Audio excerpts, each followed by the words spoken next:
The Let's Rant series has been a series that has been relatively quiet over the last couple of months, and as you'll find out in upcoming videos, as I have returned to GTA 5 a little bit, that will kind of sadly as a consequence result in one or two more episodes of the Let's Rant series. Unfortunately, the topic in this episode, the premium races. Now the premium races online on GTA 5 are very simple. You pay 20,000 credits to enter, winner gets 100,000, second gets 30, third gets 20, and the rest gets sod all. Now this isn't the worst concept in the world, this isn't the nutshell of this episode. The nutshell is the whole way that it's almost turned to gambling and it's promoting being a dick. Now let me just start off where it began. I did my first premium race, and to my complete and utter shock, I couldn't honestly believe that it wasn't a non-contact race. It's a full contact normal GTA race, which means that, if you've not already guessed it, people can ram you.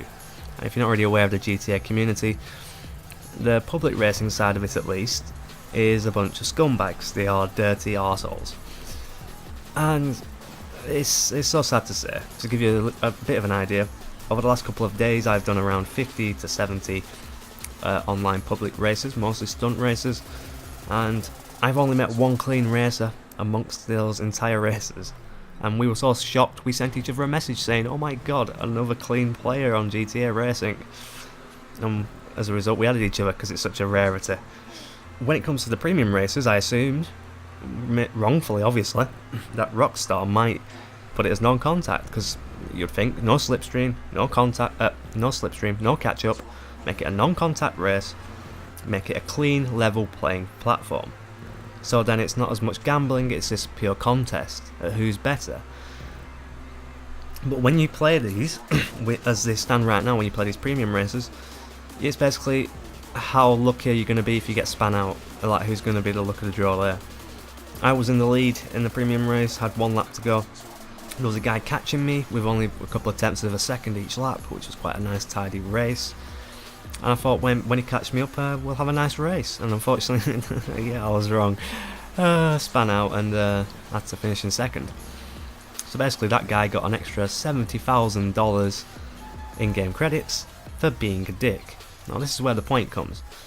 It's just the most recent case of Rockstar pushing playing as a twat, being a dick, acting like a troll, generally being a bad player, as being a good thing. And then, for example, if you're in a normal stunt race, you've probably come across this yourself, you'll have the people at the back of the race who are clearly giving up, who don't give a shit, they are there just to troll.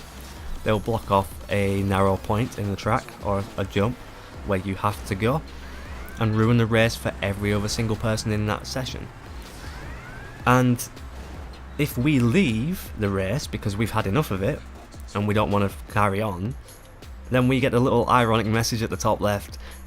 We've all probably had it, no matter how good a player you are, how nice a player.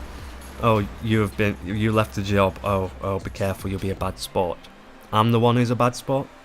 This is the whole thing that's annoyed me about GTA. Its ethics have been all over the place ever since online. It just really has. Like for example, they promote becoming a CEO of an illegal drug smuggling company and all this lot, and you can't even have swear words as your name of the company. It's just such contrived messages. And they've always done this with the player base online. This has really annoyed me. For example, here's another one. In the free mode challenges on online public sessions, where you get to commit the most amount of melee kills on other players, commit the most amount of headshots, all this sort of general stuff. Now that isn't as bad as what I would consider the premium races being, or the fact that stunt races as a standard are set to slipstream and catch up to be on. Why that's the case, I don't know. They really shouldn't be. It's just, I know you kind of get what you ask for in this situation. I do concede that because I joined a public race with a bunch of randomers, that this is what I expect. Yes, it is true. But a premium race should be a step above. Now it's only a step above in the fact that there's less people to ram you, and they're slightly better caliber drivers, they're slightly faster. But still the typical GTA racer that just wants to ram you to win the race to get the reward, because that's what Rockstar wants. Yes, can anybody say otherwise? This is too much evidence. The Stunt Race DLC update has been one of the best. It's breathed in a whole new bunch of life. I must point this out in the video because people will say, oh, you never mentioned that good side of it. It's a great thing to have it in the game. The stunt races in creator mode are fantastic. Having that fresh extra bit of life breathed into the game is great. But like so many things in the past of GTA Online, the way they've been put into the game and the way Rockstar go about things are just so distasteful and just vile. It promotes a horrible community, and that will never lead to a great thing at the end of it. It's still best advice in anyone's situation when playing GTA: play it with friends, avoid all other people at all costs, and then you might have some fun.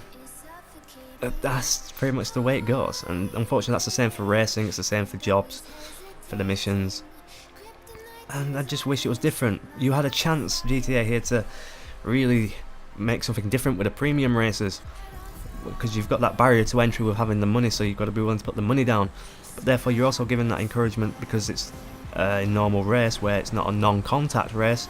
You get the option to ram people out the way and go over the finish line and achieve that and get that fat paycheck at the end of it, and you get boosted RP for it. You know, you get double pat on the back for it. Well done, Rockstar thinks you're a good little player.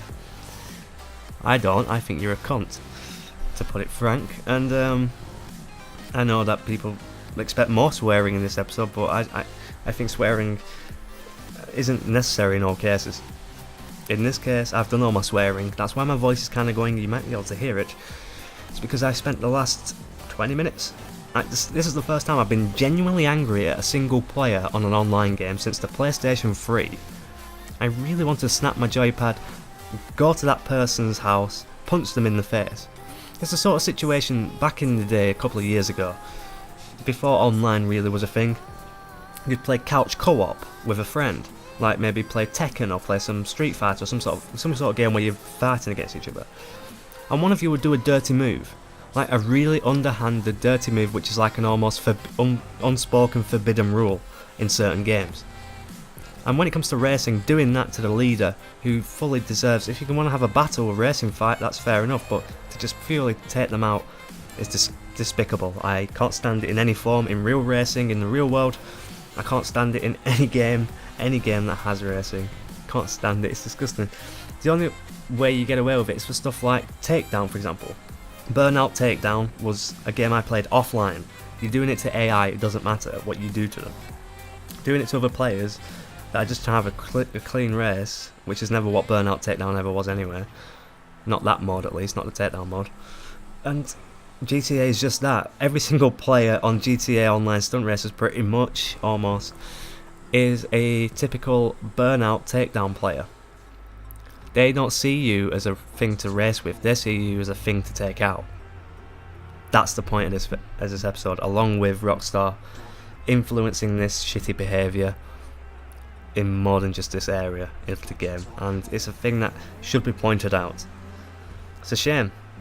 It's a shame. Now hopefully there won't be many more on Rockstar and GTA, but unfortunately it's one of the biggest games around. You can't hide from that fact. And it's a game that I still started playing again to this day. It's almost an addiction by this point. I don't really want to play it, but I do. I don't know. I need help. I'll see you next video.